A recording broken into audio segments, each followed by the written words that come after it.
Good evening and welcome to the Urban.co.uk and National Landlord Association webinar tonight on universal credit. We've got a full house today. We've got Polly Rivers from the Landlord University, Jake McKay, who's the policy officer at the National Landlord Association, and Marion Money, who is a rep and portfolio landlord, also from the National Landlord Association. So let's kick off with you, Jake. What is universal credit? Well, universal credit was a policy first announced in the coalition government in 2010. And essentially it's supposed to simplify the benefits for working age people, and it just replaces the sort of 6 standards reports that were there with legacy benefit systems. So that would be income support, job seekers allowance, employment and support allowance, housing benefits, child tax credit and working tax credit. So essentially it's just supposed to streamline the process. Okay, and so how does that differ from what is a traditional local housing allowance? Shall I come in there, Jay? Yeah, sorry. Okay. Yeah. So typically, LHA, which is just a terminology for paying housing benefit, local housing allowance is a method of paying housing benefit, and housing benefit was paid by the local authority under housing benefit legislation. And with the move to universal credit, the housing benefit legislation no longer applies, and it now means that the DWP, who were the administrators of all the other legacy benefits, as we now call them, are now paying the housing cost element alongside all the other benefits which have been rolled into universal credit. Okay, so why have they done this? Why have they introduced this? Well, Jake, have you got a comment on why they've introduced this? Well, I mean, they've introduced it to sort of, as well as sort of streamlining the process, the sort of answer that the government has given at a sort of surface level is to sort of increase personal responsibility to help working age people sort of get back into work more quickly. It's more like a salary, isn't it? Yeah, really? Something that can support people while they work and while they can sort of look for employment. Okay. Yeah, I think the government's holistic view is that if everybody has a monthly payment coming in, then they will begin, as you've implied, Jake, that they will then begin to be able to administer their own money and understand the reality of actually being responsible for your monthly bills. It's amazing how many tenants who have claimed housing benefit for many, many years and council tax benefit who don't really realise they actually pay any rent. If somebody from the outside said to them, "Well, what's your rent?" they would say, "Oh, we don't pay rent. The council pays the rent," and they have no ownership of the fact that they're responsible for paying the rent. And I can understand why the government is now trying to make everybody responsible for their own outgoings. So it sounds like we're taking a step back from being a nanny state, which is a good thing. But how is this going to impact landlords, do you think? Well, I think if you come back to a lot of the tenants themselves are very fearful of the fact that they're now going to be responsible for having to manage their own rent payments. A lot of them will be maybe slightly coming from chaotic lifestyles, will have a lot of other pressure on them. And there's a phrase at the moment used by the homelessness charity which says put housing first. And I think the remit behind this is that if somebody is secure in their own home, then they can start to tackle all the other problems that they might have. And if it's somebody who's just lost their job, the fear factor involved in the fact that they might then be running into rent arrears at risk of losing their own home is an insurmountable pressure on top of everything else they've got to cope with as well. So a landlord that's currently got a housing benefit tenant, a local authority tenant, they'll currently be getting the money directly from the tenant or from the local housing authority. Local housing allowance is that the remit is that it should be paid direct to the tenant.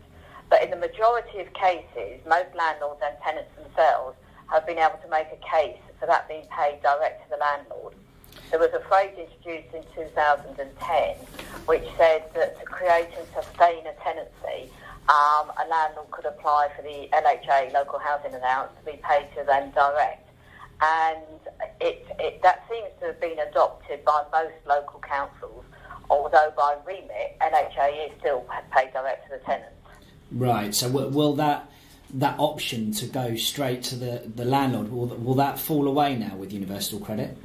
That has gone completely. So it's coming back to the fact that tenants should now learn to be responsible for their own monthly costs, of which paying their housing benefit is one of them. So it's now increasingly difficult for a landlord to be able to make a case for direct payment, and it's also increasingly difficult now for a tenant to say, well, actually that's all I want. I want my money to be paid direct to my landlord. So however much it's on the tenant's wish list to have the rent paid direct, it's a very, very difficult procedure to instigate. So what do we anticipate the impact of not being able to have those direct payments to be? From my point of view as a landlord, I really am quite nervous now about taking somebody who will just be on universal credit.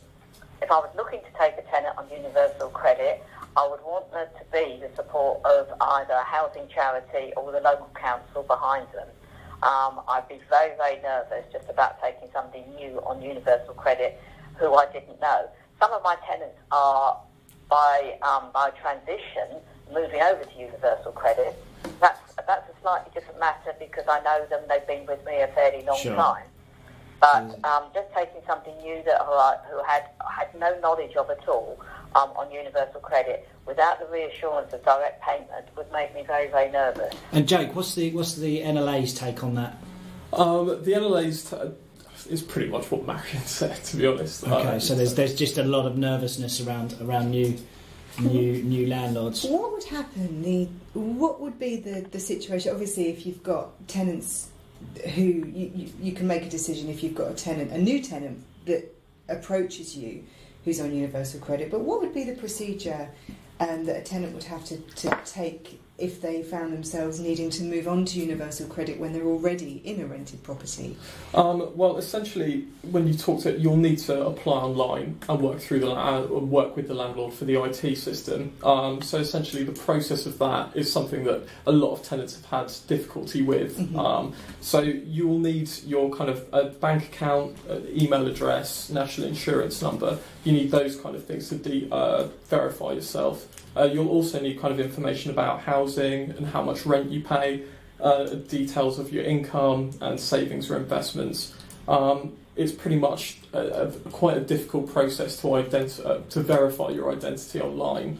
I'm sure Marilyn can agree that certainly I go to a lot of the NLA meetings, and nearly every meeting I go to when universal credit comes up, landlords are panicking about the system of tenants going on to or applying for universal credit. It doesn't seem like the most streamlined system. There's been a lot of issues with that, particularly even people who are computer literate have reported difficulty with that. The DWP have kind of recently talked about streamlining the service, making it much more accessible, highlighting or flagging things like the UC47 form, which is something I'm sure we'll talk about further down the line. So yeah, there's definitely just sort of a lot of nervousness, and it also, the other thing is it results in a lot of delays to the process. It's a solely digital process, isn't it? Yeah, it's a solely digital process, and the delays in the system can result in arrears and have a lot of problems with kind of moving on and transitions to a new tenancy. And the arrears obviously have a huge impact on landlord and tenant. Well, I think the average time that you have to wait is 42 days. I think that's the average time that's given now. However, if one of the details is wrong, say for example, the amount of children you live with, an expense is done, or a kind of bedrooms you have in the property. If there's a mistake on the form, which has been widely reported to be very difficult to use, as I said earlier, that can delay the process significantly. So you can usually be 2 months in arrears by the time these sort of payments start to begin to roll out. And from a landlord's point of view, that must sort of make you panic quite a bit, Marion. It's got to be something that must concern you. Yes, I'm just following on a bit from what Jake was saying about IT difficulties. It seems that everybody at DWP thinks that everybody by default should be able to use a computer. Both of my two tenants that are migrating now to Universal Credit have got a huge amount of problems. One of them has never used a computer before, doesn't have a smartphone, and didn't even know how to use a mouse. Although when he was trying to make the claim, somebody kept saying to him, I'll come over, I'll come and help you. He was there 4 hours and then walked out in a temper because he couldn't do anything.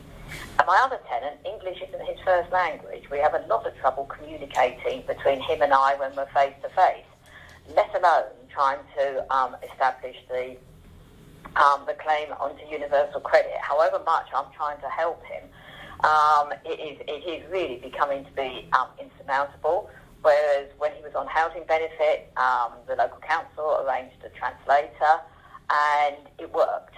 But because he's had a change in circumstances, he's now on to Universal Credit, and he is now 2 months in arrears. Yeah. And coming back to your question there, Polly, the 2 months in arrears under housing benefit was a contractual 2 months in arrears. So the rent was due and payable on the 15th of January, and it wasn't paid. And then it was due and payable on the 15th of February, and it wasn't paid. It was acknowledged that the tenant was 2 months in arrears on the 16th of February. They were contractually due to pay 2 months' rent. They hadn't paid it. They were 2 months in arrears. With Universal Credit, DWP won't acknowledge the contractual side, and it's got to be time spent. So in that example, they wouldn't be 2 months in arrears until the 15th of March. So you're now running up into 3 months before you can even consider that a tenant is due to have their housing cost element paid to you direct, because they're 2 months in arrears. The arrears are really ramping up very, very quickly. And the other huge difference with LHA and Universal Credit was as soon as the landlord applied for direct payment under LHA, the local council would suspend the payment while they sorted out why the tenant hadn't been paying the money. With DWP and Universal Credit, the money still gets being paid to the tenant, even though the landlord is trying to alert that they're not getting the money. So from the landlord's point of view, it's all disappearing into a black hole. The points that Marion has touched upon there are really the result of sort of wider cuts in general to the processes, and sort of, I think it's around 5 billion since the process was originally announced, or the policy was announced. So in terms of actually getting the infrastructure in place to sort of help with the rollouts, to help with job coaches, to help with tenants and implement the processes, they haven't had much resource to do it. So that's really just affected the process since its announcement. So can I just, for people who have really no idea on Universal Credit, can I just sort of clarify a few things? So LHA tenants have to go onto Universal Credit now. Is that the part? Yes, they will have to. They have to. Is there a date by which they need to be transferred onto it? In terms of kind of the full rollout, this is something that's being kind of hit constantly by delays, as I'm sure you're aware. I believe the most recent one, which came out last week, I think it's November 2019, will be the sort of latest when sort of large-scale movement happens. So is it something that tenants can choose to do before then, or is it something that the authorities are saying, right now this batch of tenants are moving on to? When it comes from sort of live service to full service areas, they will be notified by the DWP before that will happen. The transition will begin. The full managed migration has been kind of set by a lot of delays. So it's kind of unclear. The government does have a full list on their website of areas that you can look and check, but really 2023 has been sort of the latest figure given for when this will be complete. And there is still a way to get your rent automatically paid to the landlord, but the arrears, it has to be after an arrears process, which is more convoluted. That's going to be the if you're 2 months in arrears. Yeah. The tenant will be able. Other than that. If it's not 2 months in arrears, it's at the discretion of the tenants to do so, to make managed payments or to talk with the job coach about making the rent be paid direct to the landlord. Am I right in thinking that if your tenant has shown previously that they may have situations where they may struggle with managing their money, if they've got possible alcohol dependencies or mental health issues or something like that that could mean that you could get an alternative payment arrangement Yes. in place, but you have to be able to show that that is the case. Yeah, it's a difficult process. Essentially, what the criteria that the DWP uses are tier 1 and tier 2 factors, and essentially they're not necessarily assessed on what specifically it is, but the probability. So, say for example, a tier 1 is likely going to be things like there's arrears, there's a threat of eviction or repossession. Tier 2 is going to be more things like a history of rent arrears or sorts of other antisocial behaviour issues. So is there anything landlords can do to help their tenants with this? Are we able to get under the skin of the process and help them through it? Can we direct them to citizens' advice? Do they have a good handle on it? Is there anything we can do to assist them with this? Yeah, I think the big problem here is that a lot of landlords would have helped their tenants immensely under housing benefit and LHA and working with the local council, because the local councils would work with the landlords as well. With the universal credit and the DWP background to this is that we as landlords are not allowed to talk direct to the DWP, and for some of us, me, I'm one of them. It's very, very frustrating in that we do want to try and help our tenants. We do want to start trying to have a dialogue with their job coaches and with the DWP. And we're told that if the tenant won't give us permission, then we can't do that at all. And if you get a tenant who's putting their head in the sand and is thinking they don't want to talk to the landlord because they know they're in arrears, then there's absolutely nothing we can do. A cooperating tenant, a tenant who wants to work with us, the theory is that we can look on their smartphones and they can pull up their app that they have with DWP, and we can see how that claim is progressing. But this is really missing the point with the very, very vulnerable tenants that haven't come from work, haven't got the IT skills, haven't got the smartphones that we can look on their smartphones and see what's happening.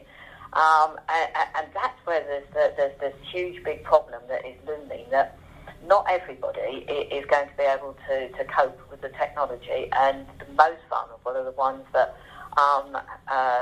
legitimate landlords who would want to help tenants will be frightened of housing. What I'm trying to say to my tenants at the moment, where I don't think I'm going to get direct payment, is to look for a credit union account. So you can have credit union accounts, or there's something called the tasker payment system, and it's like setting up envelopes or the old-fashioned jam jars that you used to have on next to the fireplace. And you can say to the credit union, or you can say to tasker payment, well, when I get my universal credit payment in each month, that amount of money has got to be earmarked for my rent payment, and you can only use it for the rent payment. So if somebody comes along and says they want to pay a credit card from my account, they can't, because you've enveloped that money to one side and it will only get paid to the landlord. And that's some way of giving the tenants reassurance as well.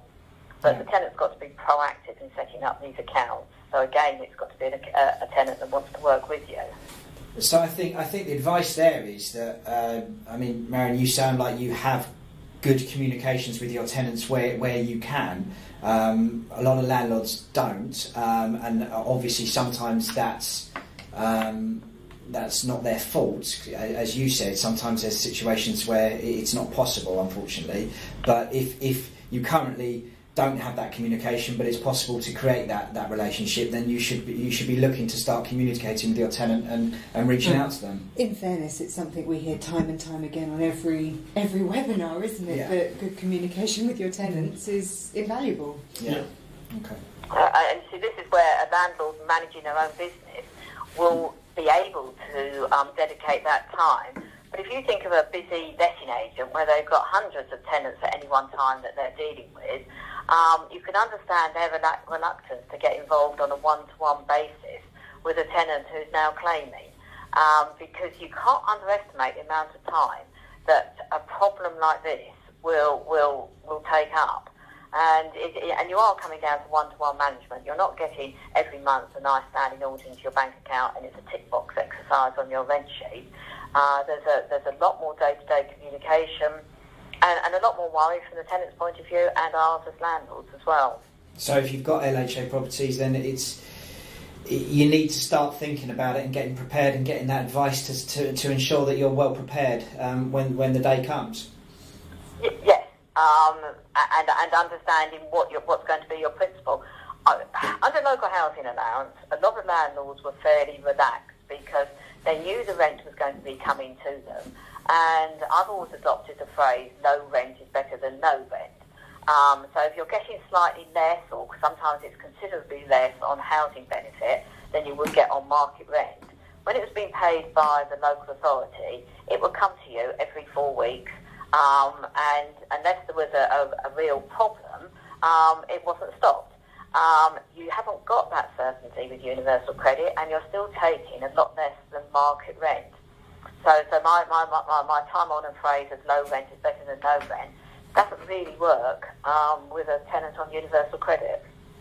So will there be any exceptions to the rule on universal credit? Anyone that doesn't have to go on to universal credit? As I understand at the moment, pensioners will always stay on housing benefit, and currently, if you've got 3 or more children, you will be staying on housing benefit. The software for DWP and people with children, or 3 or more children, doesn't exist at this moment in time. So I think that's going to be one of the later things that will be changing with universal credit. I don't know if you have a timescale, Jake, do you? I think that's probably going to be around 2023 is probably the earliest estimate. And it's something we see so many changes in, isn't it? Watch this space. It's hard to know. It often changes all the time. Okay, so a quick question. Do you think this is going to lead to more evictions then? If there's issues with tenants getting their rent payments sorted out through universal credit, are landlords just going to get frustrated and end up moving to eviction quicker? Yes, that's already been the case generally with some of the processing delays. Often the average time with a processing delay is 60 days. So that already begins the sort of 2 months arrears where landlords can begin to evict. You're also seeing a huge reduction in landlords having the confidence to let to tenants who are on universal credit. So you're already seeing sort of a closing up of the private marketplace and the accessibility for vulnerable tenants. And is the NLA discussing this with the government? Are they?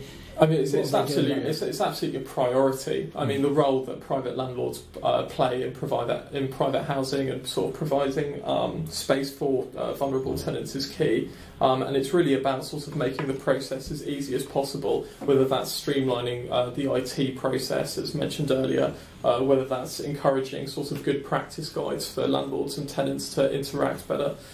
There's a sort of dual-pronged approach of how to do it. Because at the end of the day, you would think that the motivation from the government is to make life better for the tenant, and that's not what the outcome is currently being. If the landlord's getting hit by not working, basically. It's an unfortunate sense in that the ideas behind universal credit are good in what they aim to do and encourage independence of the tenant, but unfortunately the funding for the processes and the infrastructure are so poor that it can't be carried out, and this leads to knock-on delays and effects. I remember a particular example that was given in terms of even call centres. So, for example, there wasn't enough capacity in call centres that the DWP had set out to actually process claims themselves. And obviously this has a huge knock-on effect for the amount of people who can come onto the system, the amount of people who can interact with it, and the amount of people who can be housed as a result. So it has a knock-on effect at every level. And Marion, will you make it work? I will try and make it work, but really my heart isn't in it, as I think as you've heard, because a lot of us landlords don't have the confidence in being able to get paid direct, and every tenant is going to be different. My tenants that are moving over to universal credit, that's fine, I know them. But certainly I will be thinking twice before taking a tenant who is on universal credit that I don't know. I would, as I said earlier, I would want to be having the support of a homelessness charity behind them, or the council. The charities will sometimes, and the council might well come up with a deposit, and then you've got a deposit there to act as a buffer while the tenant is being paid in arrears. So that might help as well, and you've got somebody who might be able to have some more support for the tenant themselves and help them with their money management if they are going off the rails. But I would desperately try and make it work, but I have got great fears about it. But Jake, from the NLA's point of view, they're doing everything they can with the government, and obviously you're well set up with your advisors who can help landlords through the journey. Yeah, definitely. We have our advice line who are obviously going to give our members any kind of advice they can, especially in dealing with the process. In particular, we're in contact with the DWP about sort of giving landlords confidence in the system, and this is going to be in regard to the 6-week waiting gap. Obviously, due to sort of complaints from stakeholders about this process, that's now been sort of moved down to 5 weeks in the delay. So whilst it's not ideal in the kind of results you see, obviously we need to see more funding to see better results. It's a sort of gradual process. It's an improvement, and that's what you can ask for and all you can hope for. And so gradually working with the DWP, we're seeing better results. Okay, so let's talk a bit about finding a tenant. With regards to referencing, should you reference a universal credit tenant? I think you should always reference every tenant you take on. It's best practice, absolutely. And you can buy rent guarantee insurance, but are the insurers going to insure these tenants? Probably not. They'll probably move to need a guarantor, and that's great if you can get a guarantor, but often these tenants, and Marion, you'll have more experience of this, won't be able to get a guarantor. Is that correct? Yes, I mean, they're vulnerable tenants, especially the most vulnerable tenants won't, and that's where, a lot of the homelessness charities and the councils will come in and have either a bond in place or actually physically pay the cash for a deposit to help the tenants move in, because it costs a lot of money to move into private rented property, and that's where the councils have got some help that they can come up with. So how do you go about that as a landlord? You've got a universal credit tenant, you want to take them, and you've mentioned homeless charities and councils. So what do you do? What's your steps to take to get in contact to help make? I would probably be starting in the other direction. Homelessness charities have quite a lot of contact with me. They know I'm there, and will consider people who are on housing benefit, and the local council does as well. So if I've got a property coming up, and I think I'd be minded to take somebody who's on housing benefit, I'll contact the local council and say, this is what I've got. Have you got anybody looking? And the homelessness charities sort of keep me on their radar and will say, have you got anything coming? We've got a particularly vulnerable person that we're trying to support. So I start off from that angle, as opposed to somebody just coming to me and saying, well, I'm on universal credit, can you house me? Because I value the support that the authorities can give to vulnerable tenants. And I think that's a really good point. I think, it comes down to, first of all, communication, and second of all, knowing your market. This is a specialised market, really. Local housing authority and vulnerable tenants, a specialised market. You need to understand what you're doing. The support of the NLA, the support of your local authority, the support of your local homelessness charities is probably something you should look into before entering into this arena. Yes, I mean that's my model. That's the way I work. There are landlords who are very confident in dealing with tenants that are just on housing benefit. Not all my market is housing benefit tenants, because I like to be able to spread my different types of tenants that I've got. I've probably got more working than are on housing benefit. but I don't prejudice against somebody on housing benefits. There's a space for everybody as far as I'm concerned, and it's about affordability. And a lot of it's my gut instinct. We were talking about referencing the tenants. I mean, that makes sure that they haven't got any aliases, they're not bankrupt. Trying to get communications from previous landlords. I like to go and see my tenants to see where they're living at the moment, and the support network they've got around them with families. So a lot of our sort of long-term landlords will have a lot of gut instinct in tenants and their suitability for our properties. And if you want to contact your local homelessness charity, is that shelter, or are you talking more localised, smaller charities as well? Localised, smaller charities. The council will know who they are, and the Citizens Advice Bureau will know who they are.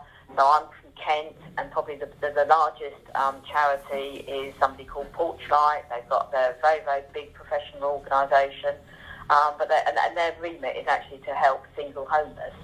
So they know to contact me because I've got quite a few one-bedroom flats, and I may well have something suitable for one of their clients. Okay, that's fantastic advice. Actually, I think too often landlords look at the charities as working against them, but actually we're trying to, in a lot of senses, we're trying to achieve the same thing. Everyone's fighting towards the same end goal, aren't we? We're trying to provide good homes for people, and we should work together. So that's really good advice. Polly, you've got some questions that you've had in from landlords about today's webinar. So. Yeah, we've had some questions in, and I think they're probably questions that a lot of people have got on their mind. They're certainly questions that we hear, and I'm sure the advice line team at the NLA hear. One of the questions we had in from somebody called Azu was, how do we recover our rent from an absconding tenant? Can the Universal Credit team make deductions at source to repay landlords? Jake, yes. So, some light. Of course. So if it is approved and that's shown, the deductions will be paid under the third-party deduction scheme. Okay. So there are a few things around that. So once payments are set up on the third-party payment system, you'll receive the payment every 28 days, and that will be 28 days in arrears. So the payment will just appear as a single transaction on your bank account, and then the first payment is normally received within 6 weeks from the date deductions commence. Now, obviously, in terms of process, this isn't ideal, as is sort of a common recurring theme. There's a sort of lengthy delay before this is actually done. However, there will be things like a third-party payment schedule, which will give you a breakdown of rent arrears, deductions, sort of payments. So that'll be things like bills or rent in general. So the DWP is providing more help, but in terms of the process, there's still a bit of a way to go. Okie dokie. Yeah, I would just add in there as well, Polly and Jay, that that third-party deduction is being paid to the landlord is only while they're an existing landlord. So if you've evicted your tenant or your tenant has moved on, then any deductions that you were receiving towards rent arrears will stop, because it's only if your tenant and your landlord are one and the same. Yeah, that's a good point you've added in. That really is the major complaint that many landlords have. If the DWP are receiving complaints from landlords, which presumably if something like that is a regular complaint, is there likely to be a change in procedure? Is enough sort of pressure from the marketplace going to cause a change? Well, this is what we've been saying. It's the $1 million question, So as it were. a developing product like Universal Credit, you'd assume, wouldn't you, that they'd want to know. They want to know what was going on. No, absolutely. In terms of sort of being aware of what's going on, they're definitely aware of the issues, but it's unfortunately, it goes back to a case of, do they actually have the resources to implement that change and carry it out? We can go to the DWP's offices and all landlords' organisations, charities, can have this conversation, and we'll all agree with each other in the room, and then we'll leave. But when it comes to actually implementing those changes, it's a case of resources. And what's the best? I mean, this might be an awkward question to ask, but if a landlord does have a comment on something that they'd like to share about their experience with universal credit, and something that they want to flag up as being this doesn't really work. How's best to do that? Well, the DWP do have sort of a helpline available that sort of landlords, tenants, or anyone sort of under the process, as it were, can phone up and add. However, that advice line in terms of training and sort of the quality of answers has varied wildly. It depends on the advisors, it depends on the sort of the training they've had. It's gone all the way from being sort of, good comprehensive answers to being sort of made up on the spot as terms of reports go. It has gradually gotten better, though general feedback that sort of seeped through correspondence we've received has sort of seen a slight improvement in terms of feedback. We'll make sure we put the details of that helpline at the end of this. So I'd put a plug in there for some of the forums. You mentioned forums earlier, Polly, and most of the DWP local managers do try to come along to the forums that the NLA run. Yeah, absolutely. And you actually get to meet an area manager, and they will be doing some talks and updating landlords on all the sort of the transient changes that are happening all the time. Mm-hmm. And I'd say if you are a landlord who is taking tenants on universal credit, it's a good opportunity to actually come along and talk face to face with the area managers, because they will feed back as well into the system as well. And it's really quite good for landlords and the managers to be able to talk direct, and the managers get an understanding of the problems that the tenants and the landlords themselves are facing. And sometimes, it can be something that they can say, well, actually, no, maybe that job coach has got the wrong end of the stick, and we'll go and have a chat with them or something. So really look out for any events where we have got the DWP themselves speaking. And there's plenty of meetings up and down the UK. You're never going to be far from a NLA meeting. There's 200 a year or something. And they're all on the calendar on the NLA website. Yes, and all landlords are welcome, aren't they? Yeah, they're free to everybody, aren't they? Yeah. Whether you're if you're not a member, you can still come along, see kind of what is discussed, see if you like it. Obviously, it's better to be an NLA member, of course. Absolutely. So, another question we've got is: should I? This is a question we certainly receive at Urban quite a lot. Am I allowed to specify if I can accept tenants receiving universal credit on my advert? Yes, you can. This is the DSS or kind of no DSS question. You're absolutely available to do that. It's something that I think people are quite worried about doing, isn't it? Because some people are more than happy to accept people receiving benefits, and others obviously are a little bit nervous, especially with the changes coming in. They're obviously unsure. But we certainly receive it all the time. Absolutely. It's an understandable thing. It's really about sort of, unfortunately, just a long sort of slog of streamlining the process and giving more landlords the confidence to accept universal credit tenants. Right, so we've got another question. This is from a lady called Claire. She's asked if accepting a tenant on universal credit is likely to impact her landlord's insurance. Well, ultimately, this is just something for you to talk with your insurer about, and you'll see what your contract stipulates. But ultimately, it's just a thing that depends on the insurance product involved. Insurance providers naturally are probably going to place a higher risk on universal credit tenants. Apart from asking for a guarantor, they are generally becoming more accepting as landlords. Probably having to, aren't they? Yeah, having to, basically, as landlords have more confidence. I know recently it was Lloyds and Nationwide who lifted blanket bans, so you're gradually seeing a sort of progression towards a more accepting market. Is there a mortgage provider issue there as well? Should you check that? Because mortgage providers will often say what kind of tenant they expect you to have. Yes, absolutely. It's pretty much the same process as with insurers. Check over the contracts, have a discussion with them about it. But it does sound like it sounds like it's something that, as Marion was saying, that if you're looking at moving this towards this model, it's quite a it's something that you really do need to consider, and there's things that you need to look at doing to move your portfolio onto the universal credit model, as it were. So if that is the case, then you would maybe need to look at a different insurer that allows you to do so, and so it really is like a business change, rather than just a one-off decision that you're gonna go with. Definitely, obviously for landlords who sort of specialise or have more tenants who are on housing benefits or universal credit, absolutely shop around for insurance, mortgage providers, see what the terms are, and that will be absolutely crucial. Okay, so Claire, yes, it may possibly affect your insurance, so just make sure and make sure that you're not going to leave yourself uncovered, as it were. Simon has a question as well.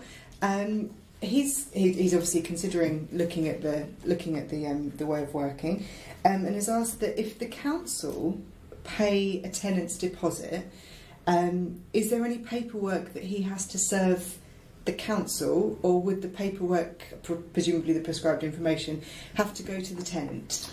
It's pretty much both. The prescribed information will be served to, if the council has contributed financially, then yes, you will need to send the prescribed information to them as well as the tenant. So let's just recap on the rules there. So hopefully most landlords will know on this call that when you register a deposit with a scheme, you need to give the prescribed information of that scheme to the tenant. So the general rule there is that you give the prescribed information to the person who's paid the deposit, no matter who that person is. Yes, absolutely. Include updated how to rent guide, gas safety certificates, etc., etc. And all the details of the scheme and where it's placed and how to reclaim should be necessary. There are plenty of guides on give the information to everyone who's involved. And you're good to go. Yeah, reply all, essentially, is the key answer there. Okay. So Simon, yes, yes, yes, do. Simon. Yes, please give it to the council as well. Okay, well I think that's there will be, as we say, hundreds more questions, but they'll all be available on the NLA website. Yes, we have plenty of guides on universal credit. Our advice line is always open to take questions on that.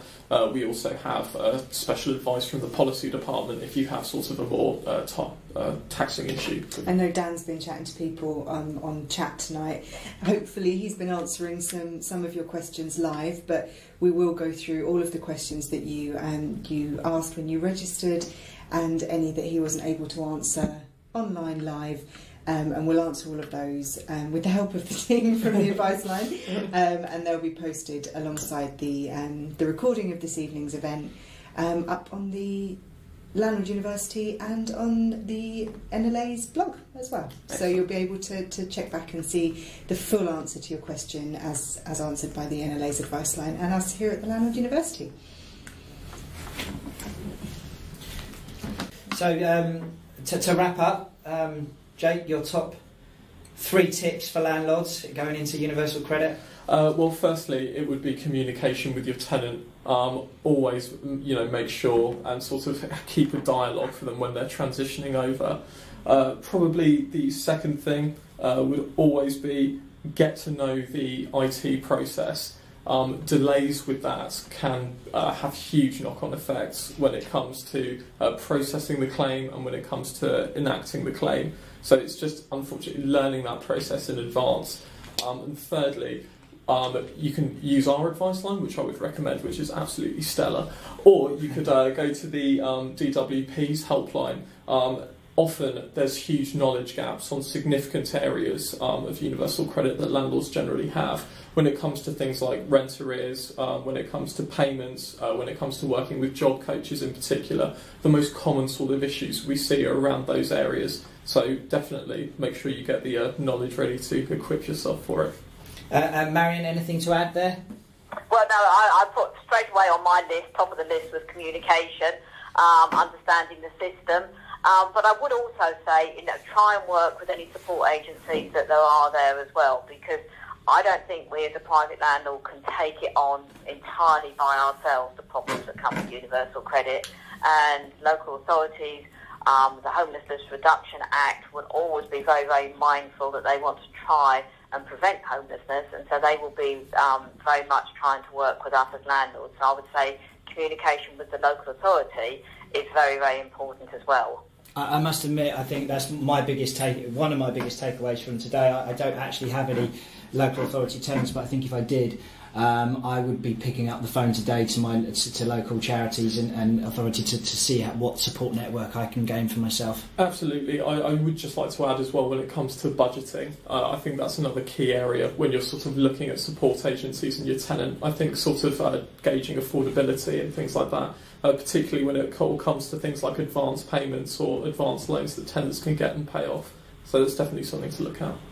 Brilliant. Well, thank you very much, everyone, today for your time. We really appreciate it. I think it's been a really, really informative webinar. I think everyone online will agree with that. If you've got any questions, please do email us, info@urban.co.uk. We'll be happy to follow up and answer those questions on the Landlord University and through the National Landlord Association. Thank you very much for being with us tonight. Thank you. Thank you.